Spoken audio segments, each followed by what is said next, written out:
Corona को भी हराना है, कंपटीशन को भी हराना है। Okay, thank you. तो चलते हैं, आप लोगों का जो चैप्टर था एक्जुलरी था। एक्जुलरीज में हम दो तरह के एक्जुलरीज आपको पढ़ाए थे, बता रहे थे। एक था प्राइमरी और दूसरा था मॉडल्स। एक्जुलरी कितने तरह के थे? दो तरह के, एक प्राइमरी और दूसरा मॉडल। एक्जुलरी पर के जितने सवाल थे वो आपको हमने क्लासरूम में कराए थे, आपने देखा था। उस पर हमने सारे कैसे परीक्षा में क्वेश्चन पूछे जाते हैं वो बताया था। आज आपको मॉडल्स पर बात करना है। मॉडल्स को इसको कहते हैं कि डिसिप्लिन्ड वर्ब, इसको कहते हैं डिसिप्लिन्ड एक्जुलरी। डिसिप्लिन, यह बेचारा डिसिप्लिन है, अनुशासित है। यह अकॉर्डिंग टू टेंस चलता है, अकॉर्डिंग टू टेंस चलता है, अकॉर्डिंग टू वॉइस चलता है, अकॉर्डिंग टू सब्जेक्ट चलता है। जो सब्जेक्ट के अनुसार, जो टेंस के अनुसार, जो वॉइस के अनुसार चले उसको प्राइमरी एक्जुलरी कहते हैं। और इस मॉडल को हम डिफेक्टिव वर्ब कहते हैं। कौन चीज? डिफेक्टिव वर्ब कहते हैं। डिफेक्टिव, DEFECTIV, डिफेक्टिव वर्ब कहते हैं। डिफेक्टिव वर्ब क्या होता है कि सेम विथ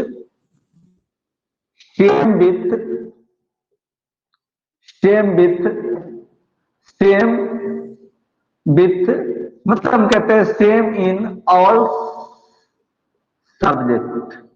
जितने भी सब्जेक्ट हो वह एक ही चीज है, इसका रूप नहीं बदलता है। तो हम कहते हैं no form change, no form change. यह जो है ये एकदम थेथर है, यह बदलता नहीं है, यह एकदम एक जैसा ही रहता है, सेम फॉर्म में रहता है, डिफेक्टिव। अब हम इस मॉडल को दो भाग में बांटने की कोशिश करते हैं।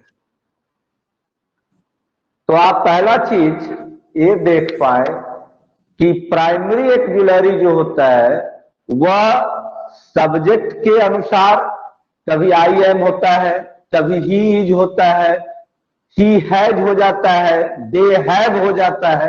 लेकिन अगर कैन की बात करें तो I can, we can, you can, they can, he can, सबके साथ कैन ही आता है। उसके फॉर्म में किसी तरह का परिवर्तन नहीं होता है।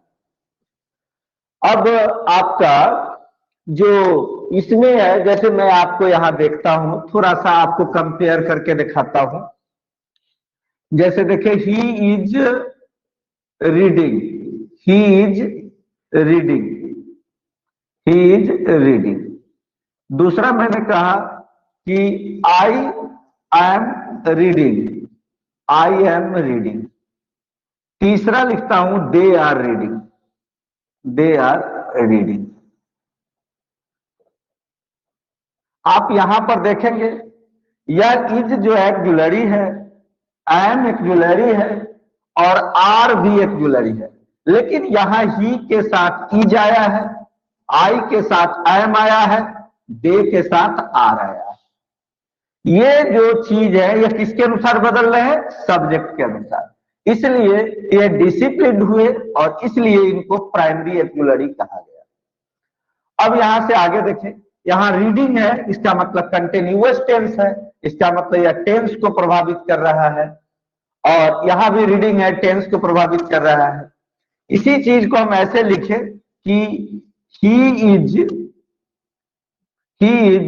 Being, he is being abused. यह पैसिव वॉइस हो गया।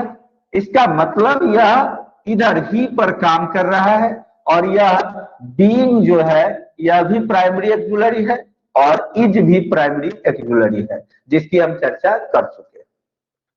अब हम चलते हैं इधर डिफेक्टिव में। He can write, he can write. I can write, I can write, हम कह सकते हैं you can write, you can write, they can write, they can write. अब यहां से चलते हैं, देखिए कहीं पर बदला क्या, ही के साथ भी कैन, आई के साथ भी कैन, यू के साथ भी कैन, दे के साथ भी कैन। तो यहां पर किसी भी चीज के मतलब सेम, सब के साथ सेम है। और दूसरी तरफ चलते हैं कि यहां सब के बाद जो वर्ब आया है, ना कोई काम बता रहा है, ना कोई काम चल रहा है, यह सब बता रहा है कि यह एबिलिटी है। यह क्या बताता है, एबिलिटी। तो आप इस तरह से समझ चुके हैं कि जो मॉडल वर्ब होता है उसको टेंस से लेना देना नहीं होता है, प्राइमरी एक्जुलरी को टेंस से लेना देना होता है, सब्जेक्ट के साथ वो अटैच होता है, इसको सब्जेक्ट से मतलब नहीं है। तो इसीलिए हम इसको कहे डिफेक्टिव और इसको कहे डिसिप्लिन। आई थिंक कि आप यहां समझे होंगे।